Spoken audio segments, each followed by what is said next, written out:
It's time for America Outdoors Radio, the show that covers the outdoor scene across the U.S. of A. and the entire continent. Fishing, hunting, conservation, outdoor recreation, and great destinations. We cover it all every week. It's your country, your outdoors. Let's explore it together with your host, John Kruse. Welcome to the show. I hope the new year has been treating you well. If you're in the Midwest or the Northeast, I hope you are staying warm in these really frigid winter conditions with lots of snow. This week on the show, we're going to tell you about some sportsman shows coming up, and we're going to go in depth when we talk to John Kirk. He is the longtime communications director for the International Sportsman's Expo. They have shows every year in Salt Lake City, Denver, and Sacramento. As a matter of fact, the Denver show is happening this week, and the Sacramento show is coming up in the week ahead. So we're going to talk to John about what you're going to find at both of these shows. Another guest we'll talk to today is Tim Huffman. He wrote a great article that you can find at crappie.now.com that's got 12 tips for the new year to help you be a better crappie angler. And I've got to admit, some of these tips are really good ones that I think you'll want to hear about, and we're going to get into most of them. We're also going to talk about Tim Huffman's new book, which is also about crappie fishing. And I think you're going to really enjoy this conversation with Tim, who is a recent inductee to the Freshwater Fishing Hall of Fame.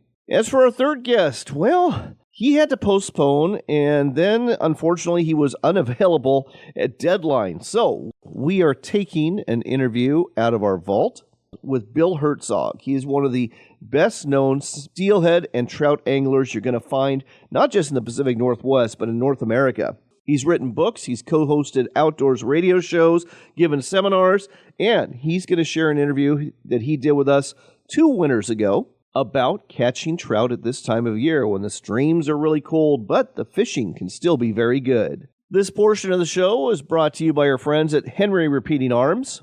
That's the company that makes all of their firearms in the USA. They are well known for their lever action rifles, and they've got a brand new one out. It is called the Lever Action Supreme Rifle. You can get it in 2 different calibers. It has a 10-round magazine or a 5-round limiter in states that require that. And it is a thing of beauty. It's got all sorts of innovations that are part of this new rifle, and you can check it out and check out the press release about it by going to henryusa.com. That's henryusa.com. The Lever Action Supreme Rifle, definitely one you're going to want to have. Let's continue with some outdoors news, specifically about trout. In Vermont this winter, anglers have some new opportunities to chase hefty 13 and 14-inch brook and rainbow trout at 4 ponds in southern Vermont. That's thanks to a pilot late-season stocking program from the Vermont Fish and Wildlife Department.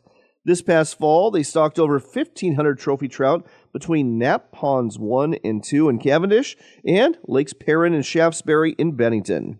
The newly stocked trophy trout are a part of a 2-year pilot program to study whether fall stocking encourages anglers to get out on waters where fall and winter trout fishing was previously closed or marginal. Meanwhile, on the South Fork of the Snake River in Idaho, they're actually suppressing trout. They've been removing rainbow trout to increase the abundance of native Yellowstone cutthroat trout. They've been doing so through a combination of boat electrofishing and angling harvest. This started in 2018. And the goal of the program was to annually remove 30% of the rainbow trout present. The good news is they have been able to do this without electrofishing in the last couple of years. Professional fishing guides and anglers have been encouraged to keep any rainbow trout they catch, and it's worked out. In addition to that, some of the rainbow trout have reward tags worth anywhere from $50 to $1,000. Heading to California, we have a very sad story to share about 2 brothers who went duck hunting in the Thermalito Afterbay downstream of Lake Oroville on December 14th.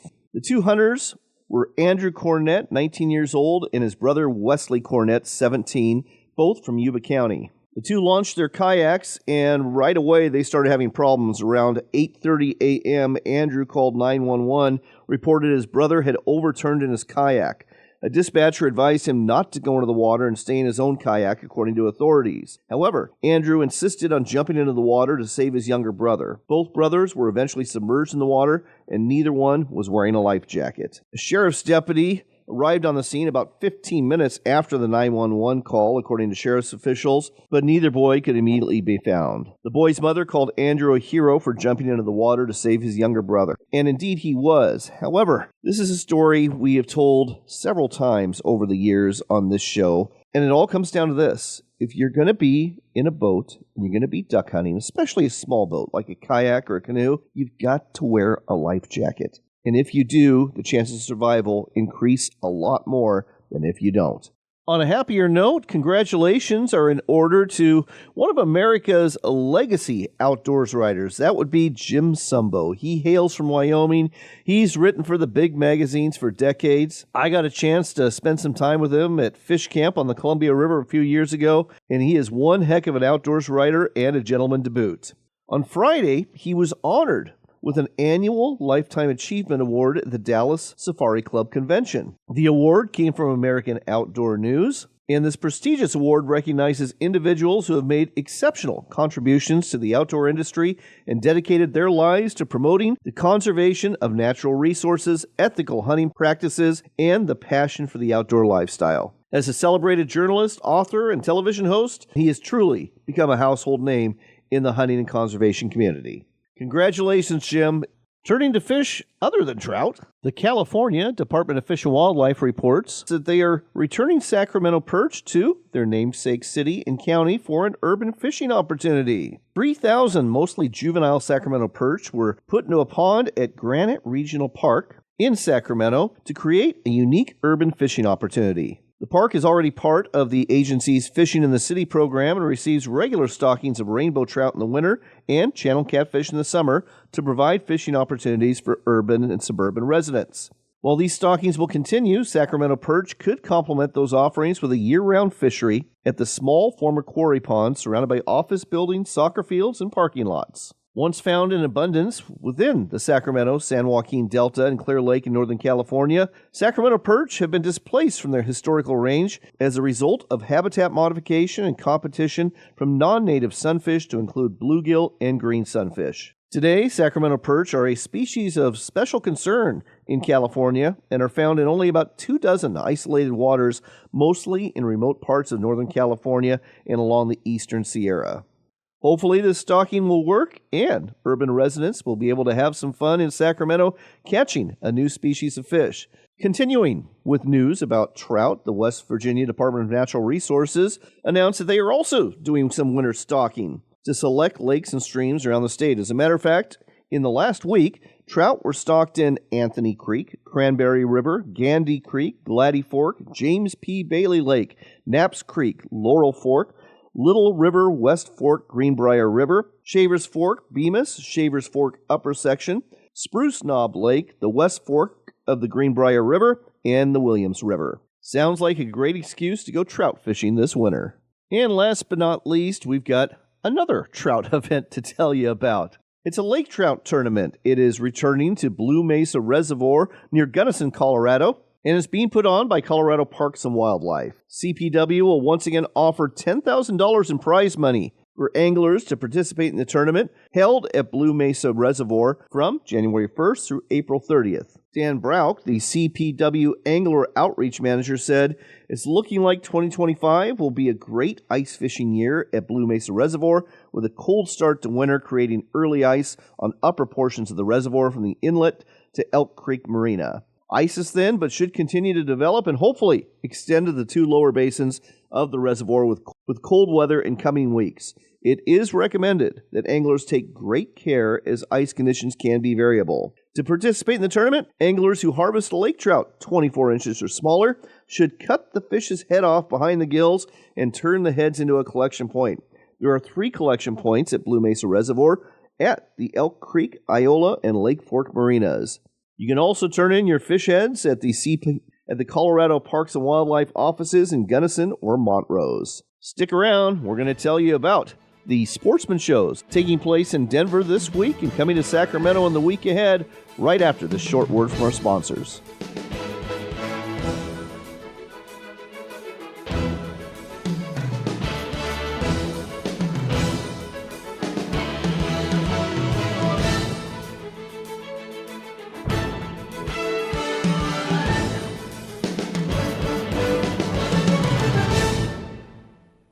When you think of Work Sharp knife and tool sharpeners, you probably think of sharpeners for the shop or the field, but Work Sharp has a whole lineup of sharpeners for the kitchen, too. We're talking about everything from easy-to-use manual and electric knife sharpeners to ceramic honing rods, whetstones, and the new rolling knife sharpener, an innovative manual sharpener that will do wonders for your cutlery. Make sure there's never a dull moment in your kitchen. Check out the entire product line and order today at WorkSharpTools.com. That's WorkSharpTools.com. Modular. When it comes to getting the most out of your Camp Chef 2-burner propane stove, that's the word to use. Sure, you can cook directly over either burner with a pot or pan, but how about putting a grill box on to serve up burgers, steaks, or chicken? Put a griddle on to cook up your breakfast. Pizza? We've got that covered too with our pizza oven that you place right over the stove. Whatever you're cooking while camping or at home, Camp Chef has got you covered. Find out more about modular stove accessories at campchef.com today. John Kruse here, looking to improve your bottom line as a business that caters to outdoors enthusiasts. You can do so for a very cost-effective price by advertising on America Outdoors Radio. I will tailor a marketing campaign for you, reaching hundreds of thousands of listeners every weekend, tuning into our show on 135 stations in 33 states. We've got a sponsor opening right now, so contact me through my website at AmericaOutdoorsRadio.com, and let's talk about helping you. Come explore the Dalles in Oregon for outdoors fun. Hike amongst the wildflowers, bike our riverfront trail, or visit the Gorge Discovery Center where you can enjoy a live raptor display, or even check out our National Neon Sign Museum. But don't forget the fishing. We've got salmon, steelhead, bass, walleye, and monster-sized sturgeon waiting just for you. When the day is done, tell those tall tales at one of our wineries, breweries, or restaurants and plan your next adventure. Find out more at explorethedalles.com.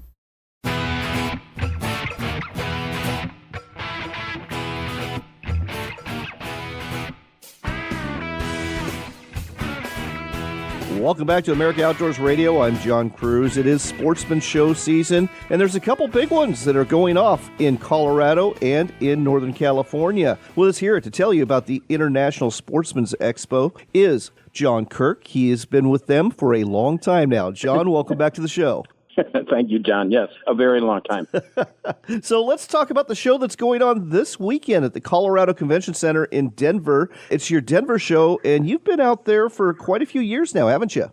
47th year, yeah. We started the business in about 75, so we're 50 years old this year, but the shows that started it are no longer. But Denver is the oldest show that we still operate. There's always different things that you look for at different shows, and one thing that stands out with your exhibitors for this show is I understand you've got like 30 different options to choose from when it comes to an African photo or hunting safari? Yeah, because the Safari Club International show goes on in the same time period, and that's kind of the place that every safari operator as well as high-end lodges and art folks like to go. They often are in the country, and when they're here, they want to make best use of their time and money, and they often do any show that they possibly can within a certain period before they head back to their businesses. So we benefit from that in both our Denver and Sacramento show, but Denver in particular, it seems because it's closer to the SCI. And 30 companies, it's actually maybe too many, because I don't know how many choices people need, but that's a lot. That's a lot of choices indeed. And of course, you've got guides and lodges from Colorado, the Western U.S., Alaska, Canada, Mexico, and even South America. So if you're looking for an adventure, you've got that. And I understand new this year, you've got more than 30,000 square feet of RVs and campers from dealers too. Yeah, big change to both shows. RVs have stayed out for, actually pre-COVID. And this year they came back, and there's some industry things going on. Basically, Camping World has kind of locked up its own market and does its own shows free. And they used to offer space to other RV companies, but now they don't. So RV companies that aren't Camping World want to still be in the market and still do. So they decided to come in and our show. And that kind of space, you get enough brands and price points and models that people really do have a great choice. And, of course, you've got all sorts of seminars, everything from fly fishing to bass fishing to hunting dogs and even survival seminars, too.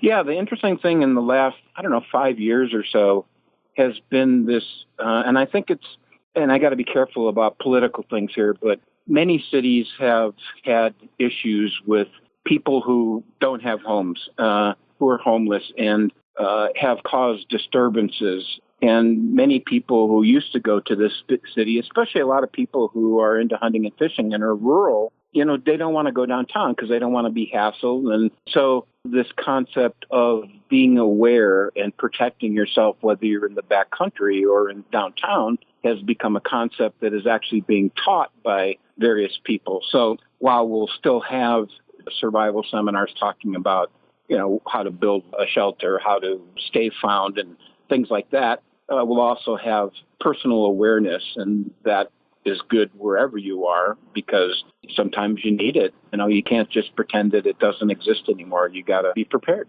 Absolutely. Again, folks, if you're listening in Colorado today and you want to head to the show, it's at the Colorado Convention Center, Saturday hours, 10 a.m. to 7 p.m., Sunday, 10 a.m. to 6 p.m. And then you're going from Denver to Sacramento, where the Sacramento show is going on January 16th through the 19th, and that's at the Cal Expo Center, isn't it?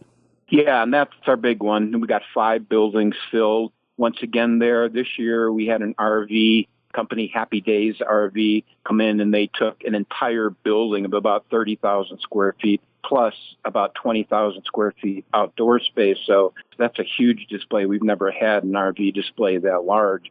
And again, our job is to offer as many products and services for the angler, for the hunter, for the RVer, for the off-roader, for the camper as we can. And so it's nice to be able to round out those product lines, with things that we really haven't had for a long time. Well, I see that fellow radio host Kent Brown from Ultimate Bass Radio is going to be there at the Western Bass Demo Tank. That should be fun to watch. It is. Kent's an amazing guy. I have to be careful how I say this because sometimes I call him the oldest seminar speaker and he doesn't like that. So he is the longest running seminar speaker in IS history. I think it's 36 years and that show is 37. So he's been around. He has a weekly radio show and he knows all the bass pros around the country. And fortunately, a lot of the bass pros, or several of them who have risen to the top, have started in California. And it's interesting that we have pictures of these people who are kids. I mean, literally, they were kids and they came to our youth fair in Sacramento and Kent was over there. And that kid grew up and became, Skeet Reese and Bryant, I can't remember his last name. It's another guy who just won a major tournament.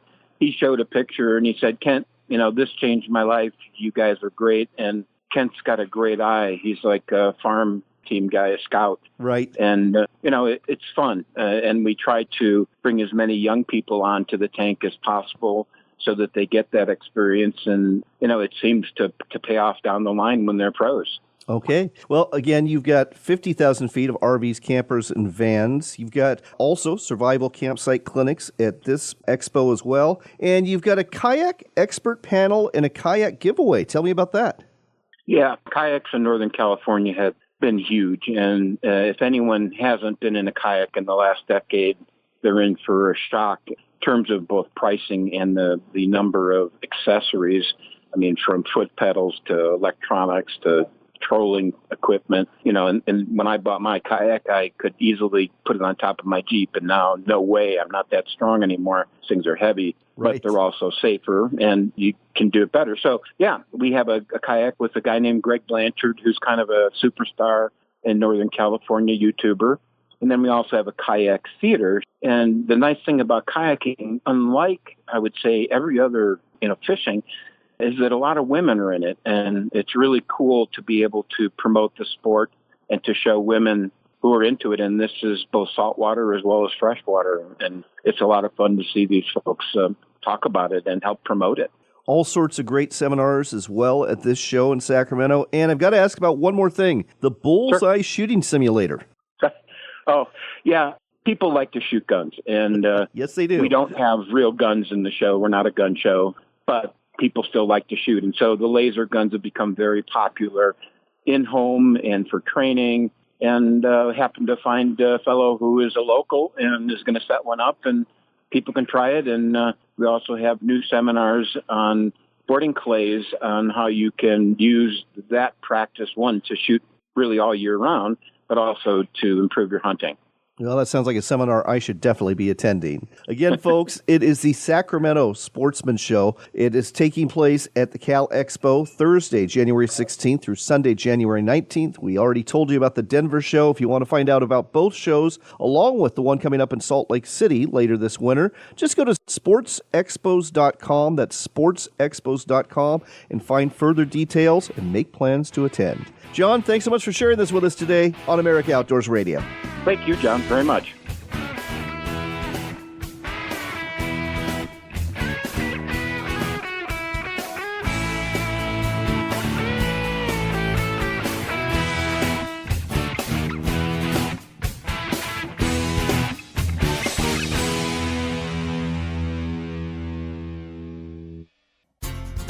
It's Sportsman Show season, and the two biggest shows happening in the Northwest are coming up quick. The Washington Sportsman Show is happening January 29th through February 2nd at the Washington State Affairs Center in Puyallup, and the Pacific Northwest Sportsman Show is going off February 12th through the 16th at the Expo Center in Portland. There's going to be hundreds of exhibitors, great deals, celebrity appearances, and seminars galore. Find out more at otshows.com. I'm Anthony Imperato, president of Henry Repeating Arms. Patriotic Americans are looking to protect and provide for their families now more than ever. Henry has over 200 rifles and shotguns to choose from. Made in America or not made at all. And backed by a lifetime guarantee. Order a free catalog, decals, and a list of Henry dealers in your area. Go to henryusa.com or call 1-800-958-4993. Thank you, and God bless America.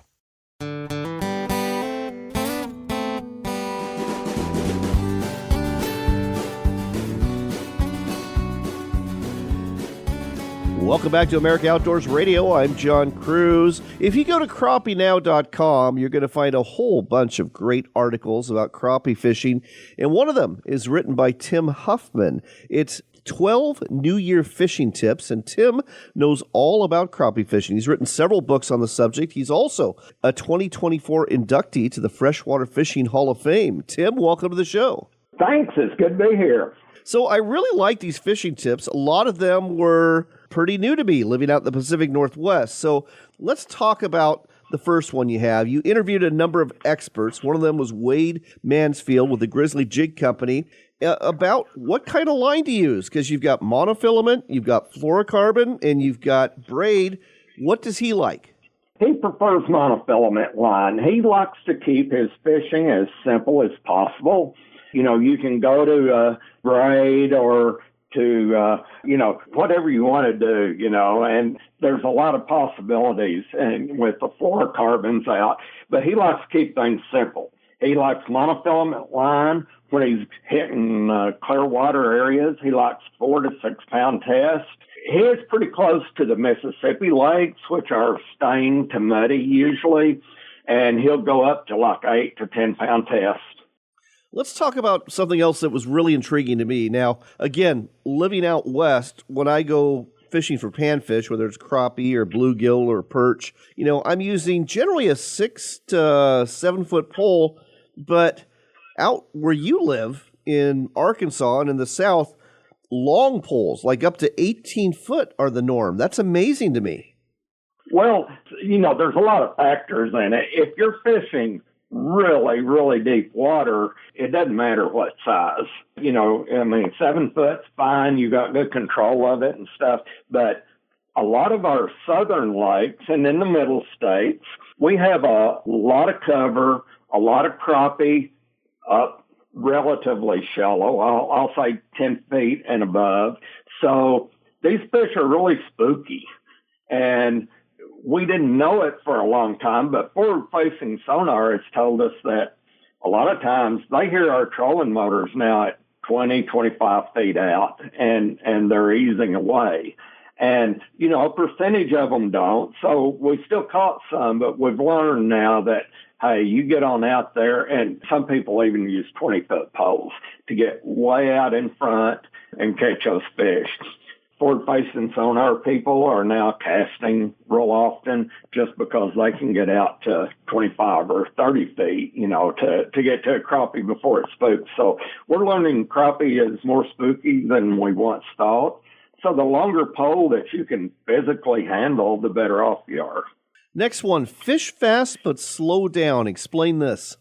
Okay, yes, that sounds kind of silly, but I know back when I was fishing, I know now that I made some pretty serious mistakes on my fishing, and one of them is I stayed in an area too long. If I catch one fish just every now and then, I'd hang around in there and just keep trying.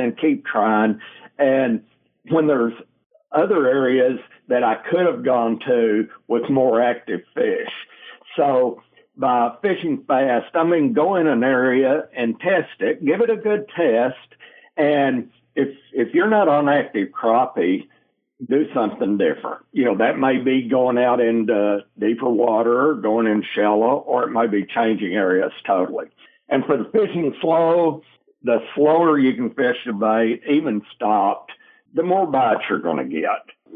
That's another thing we've learned from forward-facing sonar is a lot of times these fish may take a minute to 2 minutes to attack a bait. And before we'd drop in beside a stump or down in a deep brush pile, and, if we didn't get a bite in 10 or 15 seconds, it was up and moving it. And we found out, no, crappie, if they're in a neutral feeding zone, they're not attacking a bait as quick as we once thought. So it's good to, it's better to go slower than faster. We're going to skip a couple of the tips because I really want you folks to go to crappienow.com and read the whole article, but I do want to tackle a couple more. And one of them, you've mentioned this already a couple times, learn forward-facing sonar. It is starting to come down in price and get a little more affordable for anglers. I've been on one boat that had it. It is a real game changer where you can see in real time where the fish are and how they're reacting to your bait. That's true. If there was someone new getting into crappie fishing, I would say, don't go out there and buy a bunch of different poles. Get you a long pole and a good casting pole, a really good casting pole or spinning outfit, and spend the money to get your forward-facing sonar. And it's just incredible how many more fish that you can see and catch. And not only that, the size will go up. And, you can go around, and if you see really tiny crappie, you don't even fish for them, actually. And you just keep going. So you're spending more time presenting bait to fish instead of going around and fishing brush pile, stump. So you don't drop a bait until you see the fish you're going to target. So, and the younger crowd coming up, that's right down their alley. This is basically video game crappie or fishing of any kind. It's playing a video game. You're watching a screen. You're presenting that bait to a fish that you're looking at in real time. You can see your bait come down to it. So, if someone's new getting into it, that's the way to go. Another one you have is an obvious one that I learned years ago, but I'll be honest, I've forgotten it. It's just cleaning your rods. And why don't you explain why that's important and how to do it? Okay. The easier line goes off of your reel and your rod, the further you can cast and the more accurately you can cast. So, especially if you're throwing a boat, up, you're strapping it to the top of your boat and traveling down the highway, or even if it's stored for a few months, you get some dust and you get some grime on it. If you'll go in and clean it really well, even with soap and water will help. But there's sprays. There's a lot of sprays out there you can use. One I mentioned is Blakemore Real Magic, and that's what I use, and it works great. Your line, it's kind of like a polish, and your line just flows freely, and it doesn't cling to your rod. So you get a lot more distance, and you just get better bait control. Well, if you want to find out more about 12 New Year fishing tips, go to crappienow.com. Another website you should go to is Tim Huffman's website. It's monstercrappie.com. And as I mentioned, Tim is an author. He's got a new book out, Papermouth Modern Crappie Techniques. Tell me about this book, Tim. Okay, this is my 10th book, and I guess I'm more proud of it than I am of any. It provides a wide variety of techniques, from simple, fun fishing up to live scope and everything in between. So there's a wide range of experts I interviewed and photoed for this. So it's just a good all-around crappie fishing book for the inexperienced to the most experienced. Well, there you go, folks. Again, the book is Papermouth, Modern Crappie Techniques. You can, of course, find it on Amazon, but you really should go ahead and look for it at monstercrappie.com, because then you can check out the other books that Tim has written, too. The website, again, monstercrappie.com. Tim, thanks for sharing your expertise with us today on America Outdoors Radio. John, it's been a hoot. I've enjoyed being with you. Well, now that you've got some great advice about catching crappie, hopefully you can go out there and catch a whole mess of them. And when you do, you know you're going to have to clean them. And the job gets a lot easier if you have a sharp fillet knife. And how do you sharpen it? Well, with a knife sharpener from WorkSharp. You can either use an electric model. They've got a whole line of kitchen knife sharpeners. I've got one on my counter that I use all the time on my cutlery, including my fillet knife. And I've got a guided field sharpener that I use when I'm out in the field. So if you're at the fish cleaning station or just on the bank of the river or the lake, that works just fine too. Either way, WorkSharp makes your life easier on the water and when you get off the water and need to clean those fish. So look for electric and manual knife sharpeners from WorkSharp at their website at worksharptools.com or at quality sporting goods stores all over the United States. The website again, worksharptools.com.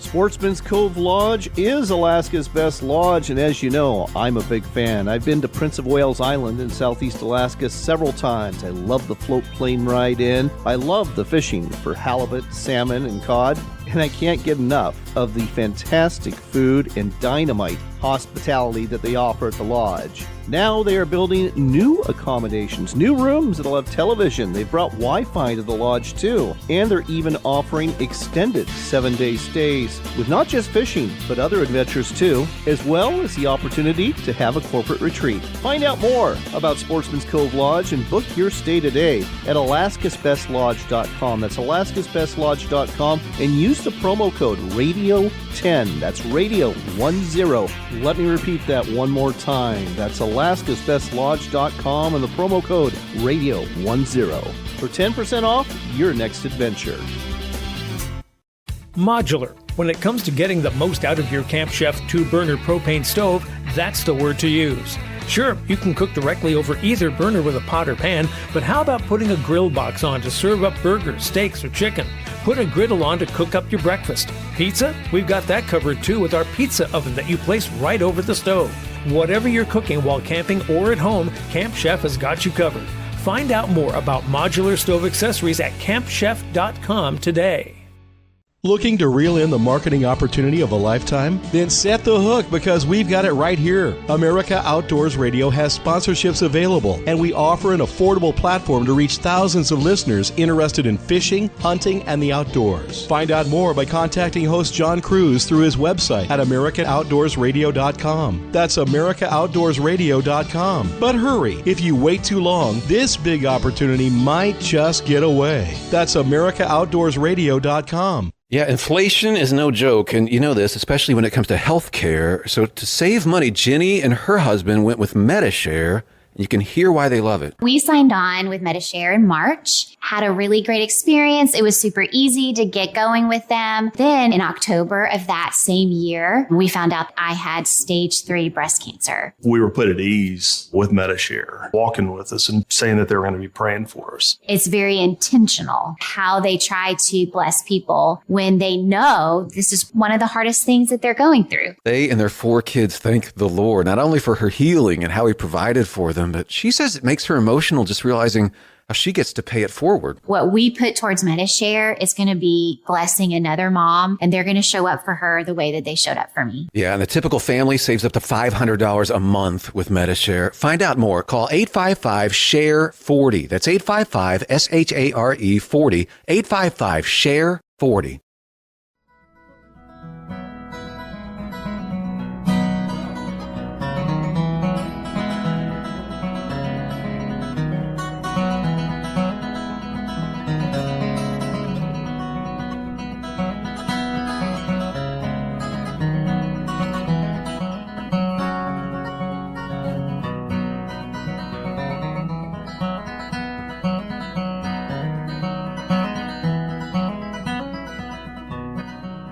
Welcome back to America Outdoors Radio. Got a real treat for you trout anglers out there, especially in the northern part of the United States. We've got Bill Herzog with us today. Now, Bill Herzog is one of the most famous anglers in the Pacific Northwest. He's written several books about catching salmon and steelhead you can find through Amato Publications. He's been a radio show host. He's pretty much done it all. And to this day, he still lives to fish for trout and steelhead. Bill, great to get you on the air. Nice to be on the air, man.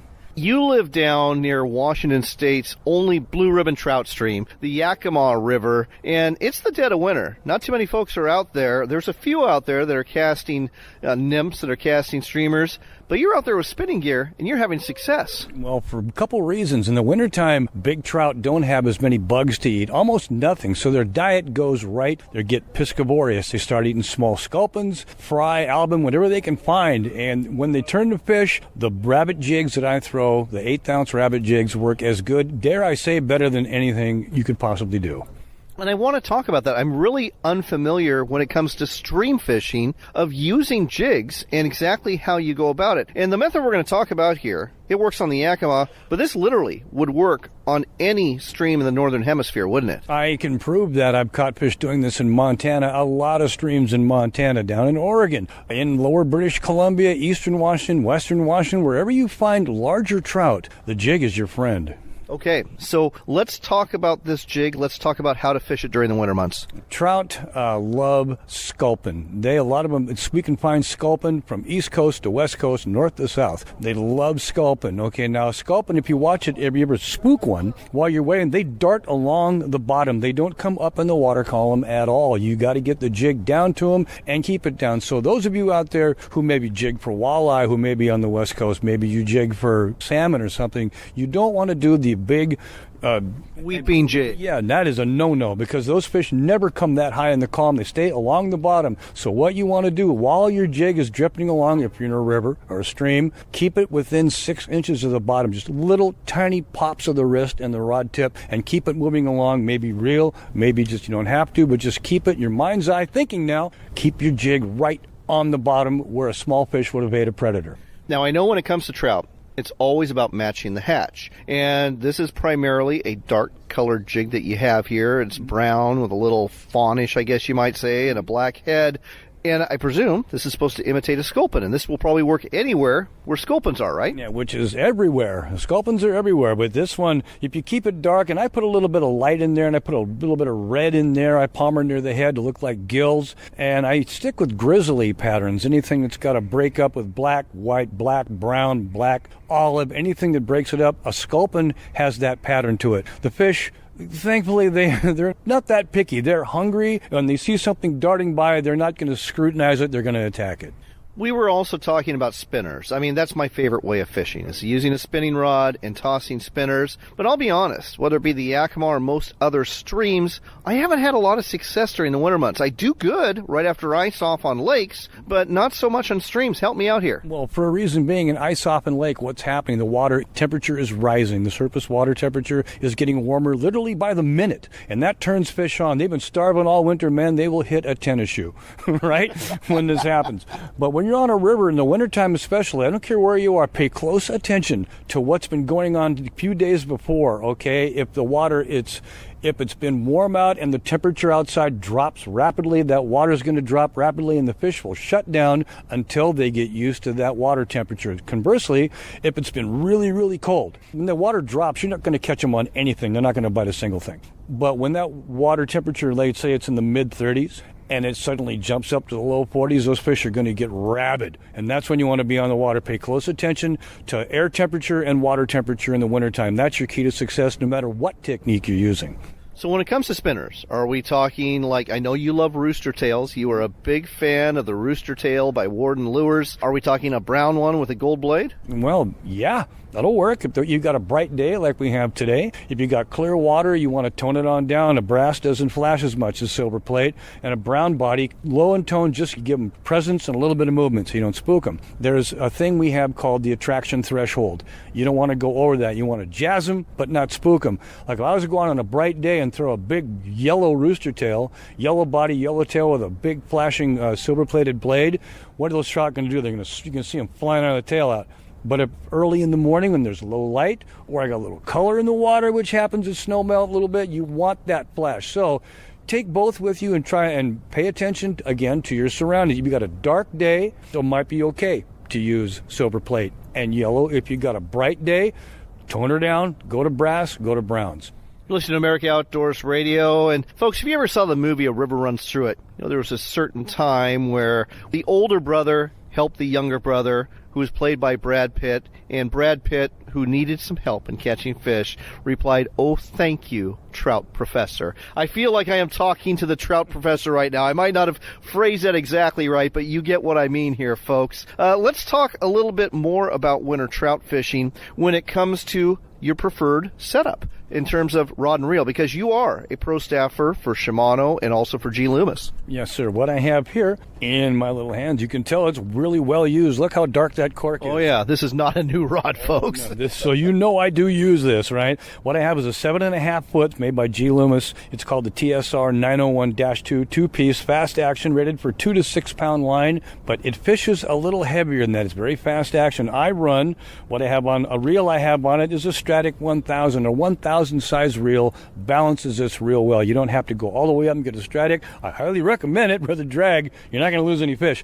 But what I do is I fill it with 10-pound test nanofill, super thin, never twist. I can cast. Well, hold on. You just told me this is rated for 2 to 6 pound tests, yeah. But you are filling it with 10-pound tests. Absolutely, I am. Well, look at it. It's super thin. It's the same diameter as 6-pound line.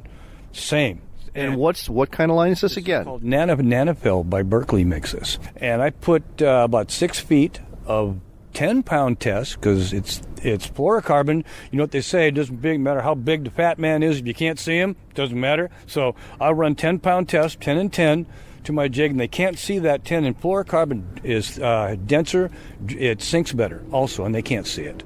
There you go, folks. All sorts of great ideas about how to catch trout this winter, whether you are basically drifting and twitching a jig or whether you are tossing a spinner. And by the way, we didn't even get into spoons, and Bill wrote a whole book on that. You can check that out at Spoon Fishing for Steelhead. It's a book I've had for years, and yes, he covers some trout fishing in there too. Bill, it's been too long since we've had you on the air. Thank you for joining us today on America Outdoors Radio. It was my pleasure all the time, man. That's Bill Herzog, folks. Let's close out this segment the way we started, with a little music from one of my favorite artists, Frank Prenevost.